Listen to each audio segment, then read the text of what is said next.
दोस्तों, अल्लाह रब्बुल इज्जत कुरान पाक में इरशाद फरमाता है, कुल्लु मन अलैहा फान व यबका वजहु रब्बिका जुल जलाली वल इकराम। और जो कुछ भी इस जमीन पर है वो फना होने वाला है और तेरे रब अज़्ज़वजल की जात है जो बाकी रहने वाली जात है, जो अजमत और बुजुर्गी वाला है।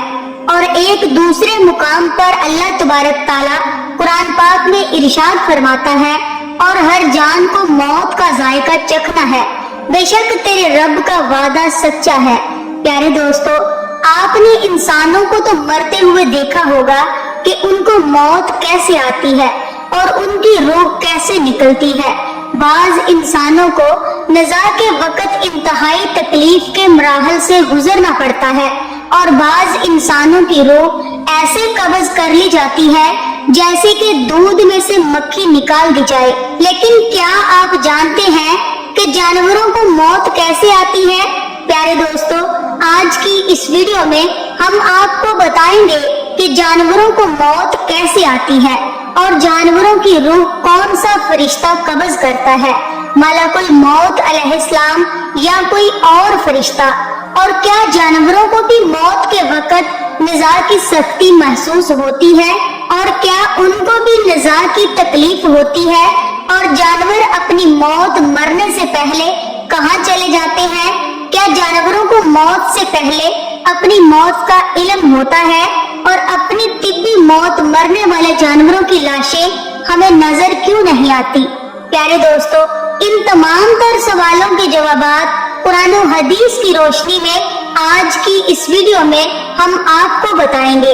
लिहाजा आपसे गुजारिश है कि हमारी इस वीडियो को आखिर तक जरूर देखिएगा। प्यारे दोस्तों, अल्लाह तबारक ताला ने जिस चीज को भी जिंदगी अता फरमाई, फिर चाहे वो इंसान हो, जानवर हो, परिंदा हो या कोई और दीगर मखलूक, इसने एक ना एक दिन मौत का जायका जरूर चखना है। जिस तरह इंसानों को वक्ते मुकर्ररा पर मौत आती है, इसी तरह जानवरों को भी वक्ते मुकर्ररा पर मौत आती है। आपने गौर किया होगा कि हमारे इर्द गिर्द सारे जानवर, परिंदे और दीगर मखलूकात रहती हैं, लेकिन जब कोई जानवर मरता है तो हमें सिर्फ उन जानवरों की लाशें नजर आती हैं।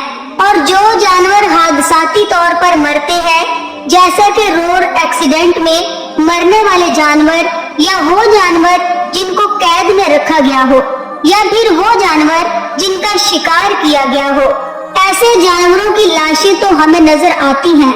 लेकिन जो जानवर अपनी जिंदगी का वक्त पूरा होने की वजह से हमें नजर नहीं आते, इसीलिए आपने कभी तिब्बी मौत मरने वाले जानवरों की रूहें निकलने का मंजर नहीं देखा होगा। रवायात में आता है कि एक शख्स हजरत इमाम जाफर सादिक रज़ियल्लाहु ताला अन्हु की खिदमत में हाजिर हुआ और वो आपसे सवाल करने लगा कि जो जानवर, परिंदे और कीड़े मकोड़े अपनी तिब्बी मौत मरते हैं, उनकी लाशें हमें नजर क्यों नहीं आती? वो कहाँ पर चली जाती हैं?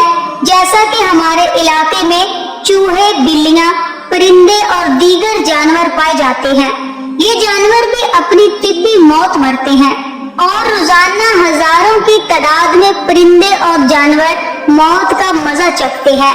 लेकिन उन परिंदों के अजसाम हमें नजर नहीं आते।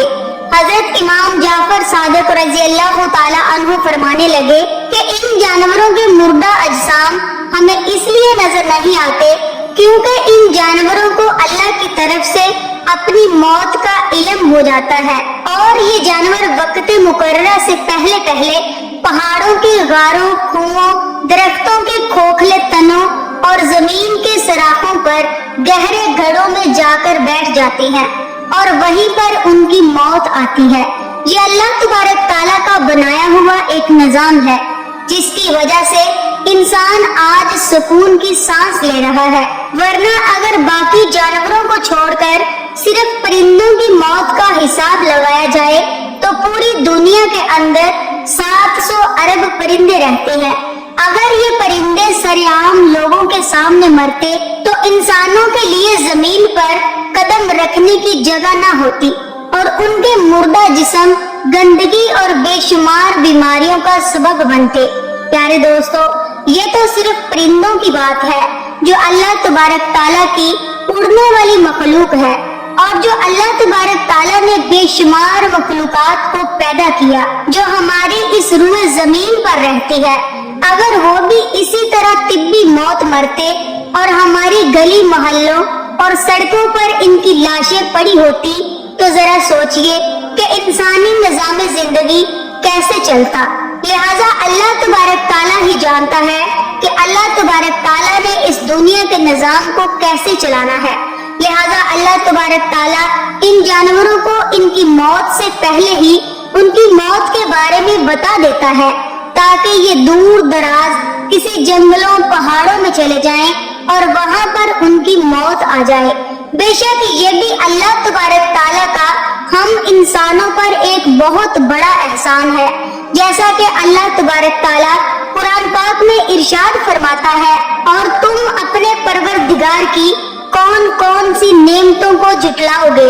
اب بات کرتے ہیں کہ کیا جانوروں کو بھی موت کے وقت نزاع کی سختیاں محسوس ہوتی ہیں، اور کیا ان کو بھی نزاع کے وقت تکلیف ہوتی ہے؟ اور اس کے بارے میں روایات میں آتا ہے کہ نزاع کی سختیاں برحق ہے، اور نزاع کی سختی ہر انسان کے اس کے اعمال کے مطابق دی جاتی ہے، اور نزاع کے وقت جو انسان کو تکلیف محسوس ہوتی ہے وہ اس کے اعمال کے مطابق ہوتی ہے۔ اگر تو کوئی نیک انسان ہو اس کو نزاع کے وقت بہت ہی کم تکلیف محسوس ہوتی ہے، اور اگر کوئی گناہگار انسان ہو تو اس کی روح تڑپا تڑپا کر قبض کی جاتی ہے۔ لیکن پرندے اور جانور تو اعمال کے مکلف نہیں، ان پر نزاع کی سختی تو طاری ہوتی ہے، لیکن وہ کس نوعیت کی ہوتی ہے یہ صرف اللہ تبارک تعالیٰ ہی جانتا ہے۔ پیارے دوستو، اب بات کرتے ہیں کہ جانوروں کی روح کون قبض کرتا ہے، ملک الموت علیہ السلام یا کوئی اور فرشتہ، یا پھر ان کی زندگی کسی اور طریقے سے ختم ہوتی ہے؟ تو اس کے متعلق مختلف روایات ملتی ہیں۔ ایک روایات کے مطابق جانوروں، پرندوں اور درختوں کی زندگی ایک تسبیح میں ہوتی ہے، یہ اپنی پوری زندگی اللہ تبارک تعالیٰ کی تسبیح بیان کرتی ہیں اور اللہ تبارک تعالیٰ کی حمد و ثنا بیان کرتے ہیں۔ جب وہ تسبیح ختم ہو جاتی ہے تو ان کو موت آ جاتی ہے اور ان کی روح قبض ہو جاتی ہے، لہذا ملک الموت علیہ السلام ان کی روح قبض نہیں کرتے۔ اور ایک دوسری روایات کے مطابق جو کہ مستند اور صحیح مانی جاتی ہے، اس روایات کے مطابق تمام زیر روح کی جانیں حضرت ملک الموت علیہ السلام قبض کرتے ہیں، پھر چاہے وہ انسان ہو یا جانور ہو، اور روح قبض کرنے کی ذمہ داری اللہ تبارک تعالیٰ نے حضرت ملک الموت علیہ السلام کو سونپی ہے۔ جیسا کہ حدیث پاک میں آتا ہے کہ ایک مرتبہ ملک الموت علیہ السلام نے حضور اکرم صلی اللہ علیہ وآلہ وسلم سے سوال کیا کہ اے اللہ کے رسول، میں اللہ تبارک تعالیٰ کے حکم کے بغیر اپنی مرضی سے کسی ایک مچھر کی بھی روح قبض نہیں کرتا۔ اس حدیث پاک میں یہ بات واضح طور پر ثابت ہوتی ہے کہ ملک الموت علیہ السلام ہی تمام جانوروں، تمام پرندوں کی روح کو قبض کرتے ہیں۔ پیارے دوستو، جس طرح انسان کے مرنے پر اس کے عزیز و اقارب غم اور سوگ مناتے ہیں اور آہ گزاری کرتے ہیں، اسی طرح اگر پرندوں اور جانوروں میں سے کسی کی موت آ جائے تو اس کے عزیز و اقارب اور اس کے ہم جنس پرندے بھی روتے اور سوگ مناتے ہیں۔ اللہ تبارک تعالیٰ سے دعا ہے کہ اللہ تبارک تعالیٰ ہمیں نیک عمل کرنے کی توفیق عطا فرمائے اور حضور اکرم صلی اللہ علیہ وآلہ وسلم کی محبت کے اندر جینا اور مرنا نصیب فرمائے، آمین یا رب العالمین۔ آج کی ویڈیو میں تھا بس اتنا ہی۔ اگر ہماری ویڈیو آپ کو پسند آ رہی ہے تو پسندیدگی کا بہترین اظہار یہ ہے کہ آپ ہماری ویڈیو کو لائک کریں، ہمارے چینل کو سبسکرائب کر کے ہماری فیملی کا حصہ ضرور بنیے گا۔ السلام علیکم، اللہ حافظ۔